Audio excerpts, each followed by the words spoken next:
안녕하십니까 청취자 여러분. 일상 속 숨겨진 환경 사건을 파헤치는 시간, 사건 파헤 구출에 오신 것을 환영합니다.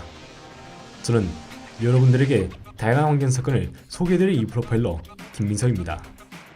하루에도 수십 번 접하는 환경 뉴스를 보며 어느 순간 너무 익숙해 그냥 지나치고 계시지 않나요?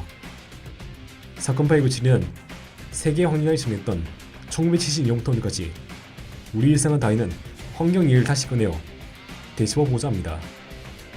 그럼 사건 파일 구치 다시 11 시작합니다.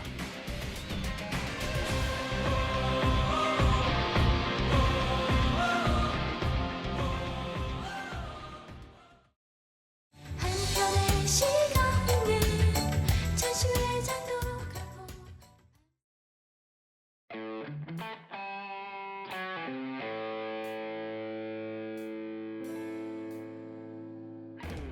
반갑습니다. 오늘도 저희 사건 파일 구치를 찾아주셔서 감사합니다. 사건 브리핑에 앞서 이번 주 환경 뉴스를 전해드리겠습니다. 지난달 18일 우리 정부가 탈삭단 동맹 가입을 공식 선언했습니다. 브라질 벨랭에서 열린 제30차 유엔기후 변화 협약 당사국 총회에서 2035년 NDC 제출과 함께 이루어진 이 선언은 2040년까지 국내 탈석탄을 완료하겠다는 국제적인 약속이죠. 탈석탄 동맹은 파리 협정 목표 달성을 위해 석탄 발전소를 짓지 않고 단계적으로 폐쇄한다는 가입 조건이 존재합니다. 정부는 탈석탄을 위해 2040년까지 40곳의 석탄 발전소를 단계적으로 폐쇄하고 남은 21곳은 내년까지 논의가 진행되어 구체적인 계획을 수립할 예정입니다. 하지만 정부의 탈석탄 의지와 다르게 해결해야 할 과제는 많은 편이죠. 현재 국내 전력의 28%를 담당하는 석탄 발전을 폐지한다면 전기료 인상과 전력 수급 불안정으로 이어질 우려가 나옵니다. 또한 지역에서 일하는 석탄 발전소 노동자들의 실업 문제와 지역 경제 침체 발생도 피할 수 없습니다. 이에 정부는 재생에너지 확대로 전력 수급에 차질이 생기지 않도록 하며 발전소 폐쇄와 관련해 지자체 및 노조와의 협의를 진행 중이라고 밝혔습니다.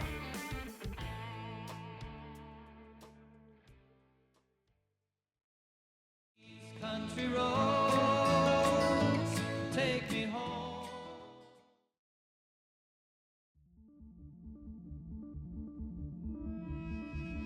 그럼 오늘의 사건 번호 197-11 에코백은 패션 사건 1차 브리핑을 시작하겠습니다. 청취자 여러분, 에코백 하면 어떤 이미지가 떠오르시나요? 아마 대부분은 환경을 생각하는 착한 제품이라고 생각하실 겁니다. 실제로 면이나 암호화와 같은 천연 섬유 소재로 제작되어 폐기물이 나오지 않고 세탁만 다시 하면 재사용할 수 있기에 에코백 사용이 환경 보호라고 인식됐습니다. 에코백이 왜 유행을 하기 시작했는지부터 먼저 살펴보겠습니다. 영국에서 출시된 면가방이 시초입니다. 나는 비닐 가방이 아닙니다 라는 문구가 새겨진 이 가방은 저렴한 가격과 연예인들의 홍보가 이어지며 폭발적인 인기를 끌었죠. 면이나 다른 천연 섬유로 제작해서 들고 다니기 편했고 비닐 가방과 다르게 모양이 쉽게 훼손되지 않는 장점도 있었습니다. 한국에서도 2010년대 초반부터 유사한 흐름이 나타났죠. 특히 환경부는 2010년 자원재활용법을 개정해 대형마트에서 비닐봉지를 유료화했으며 2019년에는 일회용 비닐봉지 사용을 아예 금지하면서 에코백 사용을 장려했습니다. 문제는 여기부터입니다. 환경을 생각한다라는 면목 아래 에코백을 과다하게 소유하는 사람들이 늘어난 것입니다. 사람에 따라 5개씩 가지는 사람도 존재합니다. 실제로 2020년 영국 환경감사위원회 보고서에 따르면 면 에코백이 비닐봉지보다 환경 측면으로 덜 문제였으려면 최소 131회에서 최대 2만 번 이상 재사용해야 한다고 말합니다. 그런데 우리가 정말로 에코백을 2만 번이나 사용할까요? 대부분은 겨우 한두 번 쓰고 서랍 한편에 모으다가 결국은 쓰레기가 되어버리는 경우가 대부분입니다. 이처럼 에코백은 원래 목적과 다르게 오히려 잉여품이 되어버려 제대로 사용되지 못하고 방치된 경우도 허다하죠. 그럼 에코백이 많아지면서 구체적으로 어떤 환경오염 문제가 발생할까요? 잠시 쉬는 시간을 가진 뒤에 설명하겠습니다.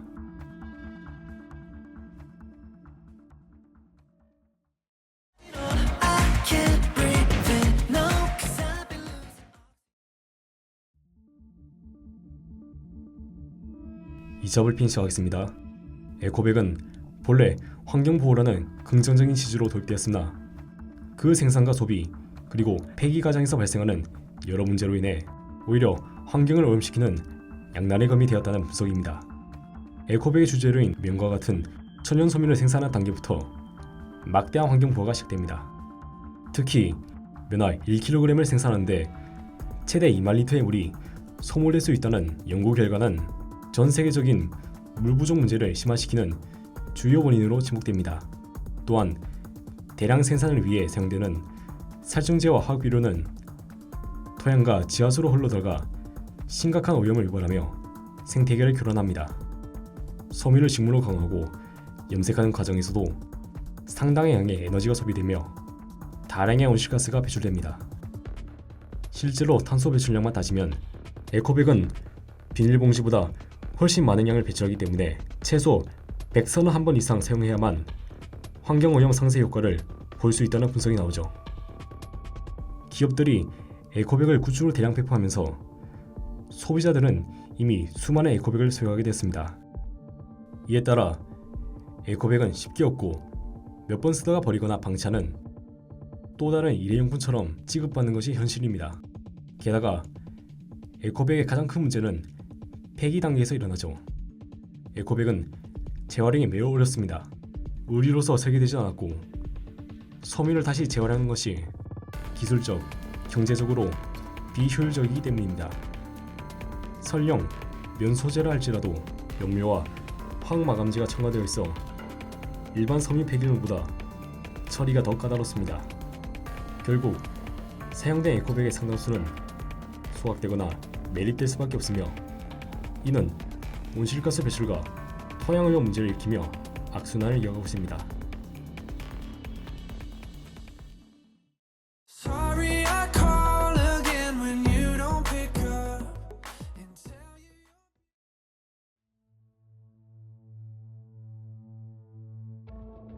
사건 파일 97-11 에코백은 패션 사건 심층 프로파일링 시간입니다. 오늘 우리가 파헤칠 것은 바로 친환경을 강조하는 제품이 오히려 환경에 해를 끼치는 아이러니입니다. 에코백을 제작하는데 사용되는 천연 섬유, 특히 면 1kg을 생산하기 위해서는 최대 2만 리터의 물을 소모하며 막대한 탄소 배출을 발생시킵니다. 이렇게 많은 자원을 소모하여 만들어진 면 에코백은 이미 생산 단계에서 비닐봉지 약 130개가 맞먹는 탄소 발자국을 남깁니다. 에코백이 설계된 목적은 무분별하게 버려져 분해되지 않는 비닐봉지 대신 재사용을 전제로 몇백 번이고 사용할 수 있도록 설계된 것입니다. 그런데 기업의 마케팅 전략으로 에코백이 저렴한 가격으로 양산되어 굿즈처럼 풀려났고 연예인의 홍보 덕분에 소비자들은 이를 수집하거나 과잉 소유하기 시작했죠.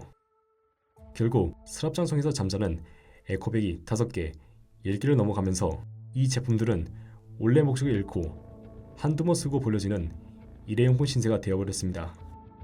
기억합시다. 진정한 친환경은 에코백 한 개를 끝까지 그리고 계속 사용하는 것입니다. 여러 개를 수집하는 것은 절대로 아닙니다. 에코백을 한두 번 쓰고 버릴 거라면 차라리 비닐봉지를 쓰는 것이 환경에 더 좋습니다. 앞서 언급했듯이 비닐봉지를 제조하는 과정에서 발생한 탄소 배출량이 훨씬 낮기 때문이죠. 결론적으로 우리는 비닐봉지를 줄이자라는 긍정적인 취지에서 시작했지만 지나친 소비 사회 속에서 에코백이라는 새로운 환경 문제를 생성하는 결과를 낳지 않았는지 반성할 필요가 있습니다.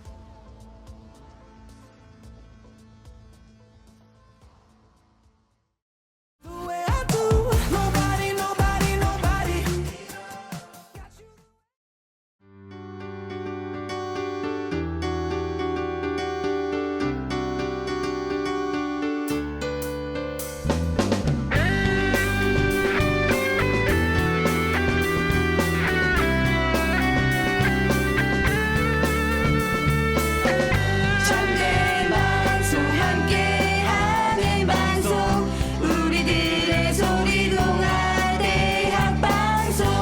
한대 방송 함께하는 방송 우리들의 소리 동아대학 방송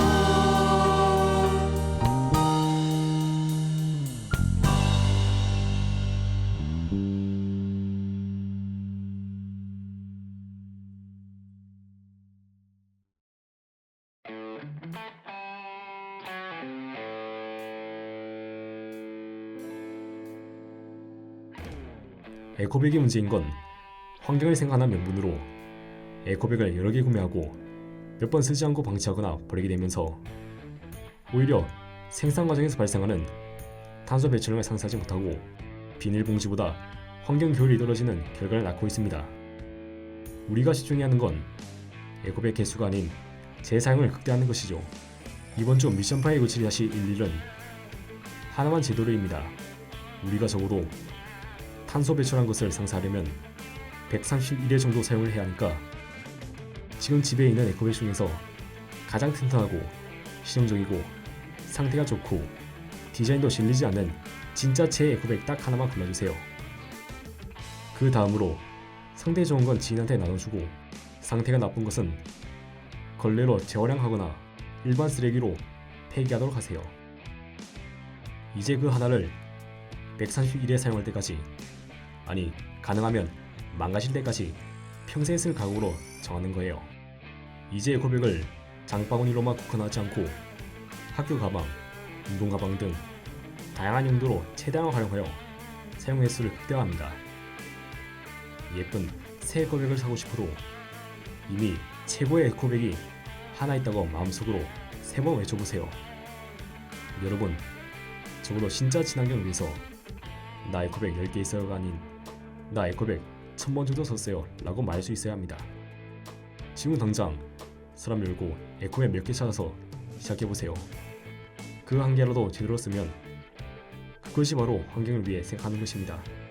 한번 실천해서 꼭 참여해주시고 미션 파일 작성도 부탁드리겠습니다.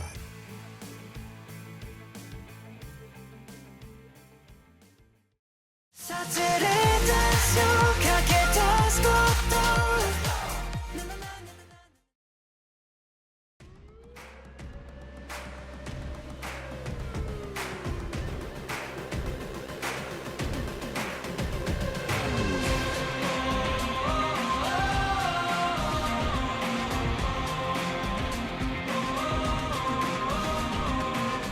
여러분, 이제 사건 파일 시리는 11월 마지막으로 종료되게 됩니다. 솔직히 몇 번이나 다음 사건으로 찾아뵙겠습니다 라는 임상말을 무의식적으로 입에 올려보다가 마지막 한결 깨닫고 차마 뱉을 수가 없었네요. 우리 사건 파일 97위는 지난 시간 동안 환경사건을 되짚어보며 시청자와 함께 사건에 대한 평가를 조명했습니다. 태양기후 유출이나 디젤 게이트나 한반도 내 야생동물 전멸 사건과 같은 굵직한 사건부터 기후변화의 영향을 체감하게 했던 금갑사과 사건과 같은 상대적으로 더 알려진 사건도 조사했었죠. 방대한 자료들을 참고하며 대본을 만들고 녹음하는 모든 과정에서 제가 가장 깊이 깨달은 사실은 하나였습니다. 바로 환경 문제는 결코 과거의 일, 그때 끝난 일이 아니라는 점입니다. 환경 파괴로 인한 피해는 특정 세대에 국한되지 않고 세대를 넘어 대물림되고 있으며 그에 대한 책임 소재 또한 여전히 명확하게 규명되지 못한 채 우리 사회를 떠돌고 있습니다. 이 방송을 통해 우리는 과거의 실수를 되돌아보며 현재와 미래의 경고로 삼고자 했죠. 회마다 심도 있는 분석을 시청해주신 여러분 덕분에 끝까지 흔들리지 않고 11월까지 무사히 진행할 수 있었습니다. 진심으로 감사의 말씀을 전합니다. 여러분, 벌써 12월이 코앞으로 다가왔습니다. 11화가 올라올 예정인 12월 3일 기준으로 2016년 새해까지 28일 정도 남았네요. 여러분은 연말의 환경을 위해 어떤 작은 실천을 해보셨거나 해보고 싶은 아이디어가 있으세요? 연말 자리에서 경험을 공유해봐도 재미있는 경험일 것 같네요. 이 마이크를 내려놓는 지금 이 순간에도 우리가 설명한 이야기들이 누군가에게는 볼거리가 되고 누군가에게는 작은 상식이 되었기를 진심으로 바랍니다. 오늘 사건 파일 57-11을 재청지하고 싶으시다면 다음미드 센터 유튜브와 홈페이지를 방문해 주시면 됩니다. 모든 영상은 재생 목록에 잘 기록되어 있습니다. 시간 나실 때 1화부터 끝까지 청취해 주시면 더할 나위 없이 감사하겠습니다. 지금까지 프로그램 제작의 김경 PD, 이 프로펠러 김서였습니다. 11회까지 시청해주신 여러분 다시 한번 진심으로 감사드립니다.